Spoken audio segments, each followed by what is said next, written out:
তোমরা থাকো, আমরা কেউ থাকবো না। স্যারের সাথে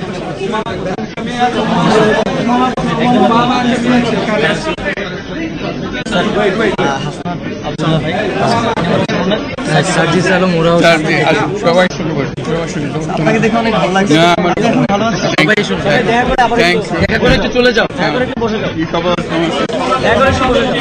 চট্টগ্রাম বিশ্ববিদ্যালয় আমরা স্যার অফিসিয়ালি আপনাকে একটু স্বাগত জানাই। এদিক দিয়ে শুনুন,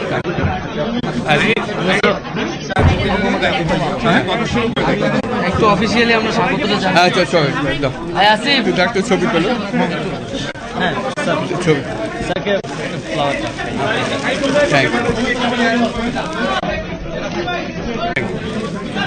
আসো আসো সবাই আসো আসো আসো আসো আসো সবাই আসো।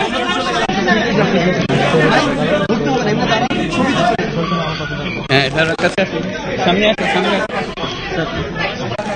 আরে সামনে সামনে। একটু ভাই সোহেল ভাইকে করবেন sir. He is still injured in the violence.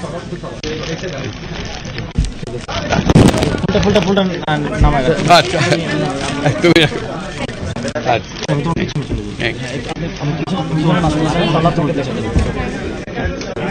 আসসালামু আলাইকুম।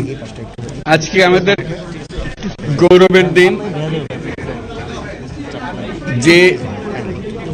যে বিপ্লবের মাধ্যমে বাংলাদেশ আজকে নতুন বিজয় দিবস সৃষ্টি করলো, সেটাকে সামনে রেখে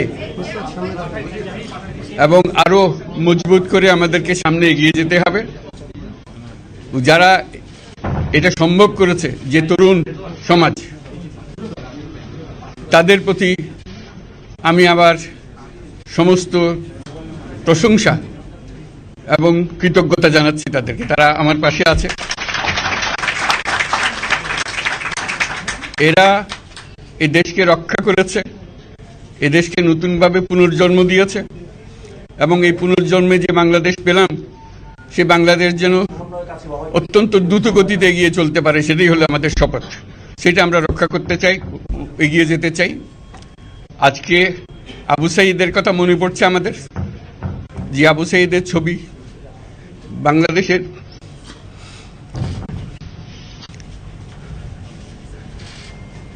প্রতিটি মানুষের মনে গেঁথে আছে, এটা কেউ বলতে পারবে না। কি অবিশ্বাস্য একটা সাহসী যুবক, বন্দুকের সামনে দাঁড়িয়ে আছে এবং তারপরে থেকে কোনো যুবক, কোনো যুবতী আর হার মানে নাই, সামনে গিয়ে আছে এবং বলছি যত গুলি মারো, মারতে পারো। শপথ আমাদের প্রতিজ্ঞা যে আমাদেরকে এটা করতে হবে, ঘরে ঘরে পৌঁছাতে হবে। মানুষ যেন জানে যে বাংলাদেশ স্বাধীন হওয়ার অর্থ হলো তার নিজের পরিবর্তন, ব্যক্তির পরিবর্তন, সুযোগের পরিবর্তন, তার ছেলে মেয়ের ভবিষ্যতের পরিবর্তন। এটা যেন প্রত্যেকে বুঝে নেয় এবং আজকের তরুণ সমাজকে বোঝানো যে এই দেশ এটা তোমাদের হাতে, তোমরা এটাকে তোমাদের মনের মতো করে গড়ে তুলবে। তোমরা যেগুলো স্বাধীন করতে পেরেছো, তোমরা এটাকে তোমাদের মনের মতো করে গড়তেও পারবে এবং তোমাদের দেখে সারা দুনিয়া শিখবে কিভাবে একটা দেশ, একটা তরুণ সমাজ গ্রহণ করতে পারে এবং তাকে পাল্টে ফেলতে পারে। তাদেরকে আমি বারে বারে এমনি উপদেশ দিই যে পুরনোদের বাদ দাও, তাদের এই পুরনো চিন্তা দিয়ে এটার মুক্তি আমাদের হবে না করি, সারা দুনিয়ার মধ্যে এটা হবে না। এটা শুধু বাংলাদেশের কথা না, সারা দুনিয়াকে জুড়ে কথা বলছি। তোমাদের মধ্যে যে শক্তি আছে, যে ক্রিয়েটিভিটি আছে, সৃজনশীলতা আছে, সেই সৃজনশীলতাকেও কাজে লাগাতে হবে। এটা শুধু বই খাতাটা লেখার জিনিস না, এটাকে প্রকাশ করার জিনিস, স্থাপন করার জিনিস, সেটা করা। এটা আমরা এই আজকে আমাদের পুরো কাজটা হলো, দায়িত্বটা হলো তারা যেটা অর্জন করে নিয়ে এসছে, এখন তাদেরকে দিয়ে এটাকে করিয়ে দেওয়া, আমাদের সমস্ত কাঠামোগুলো পরিষ্কার করে দেওয়া। সরকার বলে একটা জিনিস আছে, কিন্তু মানুষের কোনো আস্থা নেই।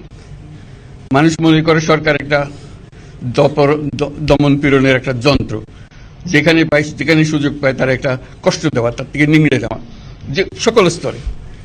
এটা হলো তার থেকে কেমন ভাবে সামাল দিতে হবে তাকে, এটা ভয়ের একটা জিনিস, তাকে সামাল দিয়ে চলা, এটা হলো সরকার। এটা সরকার হতে পারে না। সরকারকে দেখে মানুষের বুক ফুলে উঠবে যে আমাকে সাহায্য করবে, আমাকে রক্ষা করবে, আমার সরকার আমার জন্য দাঁড়াবে। সরকার তার জন্য দাঁড়ায় না কোনো সময়। যে সরকার হবে সেই সরকার মানুষকে রক্ষা করবে, মানুষের আস্থাভাজন হবে। কেউ জোর করে তাকে বলার আর ভালো আছে এটা না। সে নিজে নিজে বিশ্বাস করবে, সরকারি লোক দেখলে বলছে আমার লোক, আমাকে রক্ষা করার লোক। সেই আস্থাটা আমাদেরকে ফিরিয়ে আনতে হবে মানুষের মনে, তাহলে মানুষও যোগ দেবে এটাতে। মানুষ এখন পিছিয়ে থাকে যে কিসের মধ্যে আমাদেরকে ঢুকিয়ে দিচ্ছে। আমরা যেন জানতে পারি যে এইটা আমরা সবাই মিলে আমরা অগ্রসর হতে পারি। একটা বড়, সারা বাংলাদেশ একটা বড় পরিবার, এই পরিবার আমরা একসঙ্গে চলতে চাই এবং আমাদের মধ্যে দ্বিধা দ্বন্দ্ব যা কিছু থেকে সরিয়ে ফেলতে চাই। যারা বিপথে গেছে তাদেরকে পথে আনতে চাই, যাতে করে একসঙ্গে আমরা কাজ করতে পারি। এর মধ্যে আমরা শুনলাম, আসার পথে শুনে আসছি যে এখানে আইন শৃঙ্খলা ব্যাঘাত হচ্ছে, মানুষকে আক্রমণ করছে, ঘরবাড়ি জ্বালিয়ে দিচ্ছে, সম্পদ জ্বালিয়ে নষ্ট করছে, চুরি করছে, দিয়ে যাচ্ছে, অফিস আদালতে আক্রমণ করছে, সংখ্যালঘুদের উপর আক্রমণ করছে, হিন্দু, বৌদ্ধ, খ্রিস্টান, আহমদিয়া সবার উপর আক্রমণ করছে। এগুলো হলো ষড়যন্ত্রের অংশ, এগুলো আমাদের বিষয় না। আমাদের কাজ হলো এটাকে রক্ষা করা, সবাইকে রক্ষা করা, এটাকে প্রতিটি মানুষ আমাদের ভাই, আমাদের বোন, তাদেরকে রক্ষা করা এবং আমাদের একটা শৃঙ্খলা ফিরিয়ে আসা। বিশৃঙ্খলা, সহিংসতা এগুলো হলো অগ্রগতির বড় শত্রু। আমাদের যে যাত্রা শুরু হলো সেই যাত্রার শত্রু। কাজে এই শত্রুকে যাতে রোধ করা যায়, তাদেরকে বুঝিয়ে শুনিয়ে হোক, তাদেরকে আইন শৃঙ্খলার হাতে দিয়ে হোক, এটা বুঝাতে হবে। তাকে মেরে পেটে এটা ঠিক না, আইন শৃঙ্খলা নিজের হাতে ঠিক না। তাকে আমাদের আইন শৃঙ্খলা বাহিনী এমন হতে হবে, তাদের হাতে সুপর্দ করলে আমরা নিশ্চিন্ত থাকবে তার একটা বিহিত হবে। এমনগুলো আমরা হাতে দিয়ে দিলাম, 2 টাকা দিয়ে আবার ছেড়ে দিল, এটা যেন আবার না হয়। আমাদের সেই আস্থাটা আমাদেরকে আনতে হবে। কাজে আইন শৃঙ্খলাটা এখন আমাদের প্রথম কাজ। এই আইন শৃঙ্খলা ঠিক না হওয়া পর্যন্ত এটা আমরা অগ্রসর করার জন্য পদক্ষেপ নিতে পারবো না। আপনারা আমার উপরে আস্থা রেখে আমাকে জানিয়েছেন, ছাত্ররা আমাকে আহ্বান দিয়েছে, সেটাতে আমি সাড়া দিয়েছি। দেশবাসীর কাছে আমার আবেদন, আপনারা যদি আমার উপরে বিশ্বাস রাখেন, আমার উপরে ভরসা রাখেন, তাহলে নিশ্চিত করেন যে দেশে কোনো জায়গায় কারো উপরে হামলা হবে না। এটা আমাদের প্রথম দায়িত্ব। এটা যদি আমি করতে না পারি, এটা আমার কথা যদি না শোনেন আপনারা, তাহলে আমার প্রয়োজন এখানে নাই। আমাকে বিদায় দেন, আমি আমার কাজে থাকি, সেখানে আমি ব্যস্ত থাকি। যদি আমাকে প্রয়োজন মনে করেন, তাহলে আমাকে প্রয়োজন মনে করলে আমাদেরকে দেখাতে হবে যে আমার কথা আপনারা শোনেন। আমার কথা না শুনলে আমার কোনো প্রয়োজন নাই। আমার প্রথম কথা হলো, আপনারা বিশৃঙ্খলা থেকে দেশকে রক্ষা করেন, আপনারা সহিংসতা থেকে দেশকে রক্ষা করেন, যাতে আমরা যা আমাদের ছাত্ররা আমাদেরকে পথ দেখায়, সেই পথে আমরা এগিয়ে যেতে পারি। এটা একটা খুব সুন্দর দেশ হতে পারে।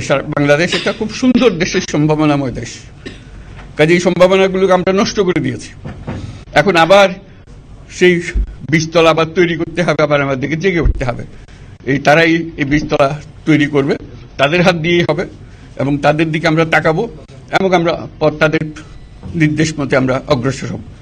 এখানে সরকারি কর্মকর্তা কর্মচারী যারা আছেন, সেনাবাহিনী, বিমান বাহিনী, নৌবাহিনী প্রধানরা যারা আছেন, তাদের প্রতি অনুরোধ, আমরা একটা পরিবার, এইটার মধ্যে যেন আমাদের গোলযোগ না হয়, আমরা একযোগে একসাথে চলতে পারি এবং আমরা তড়িৎ গতিতে একটা সুন্দর বাংলাদেশ গড়ার পথে এগিয়ে যেতে পারি।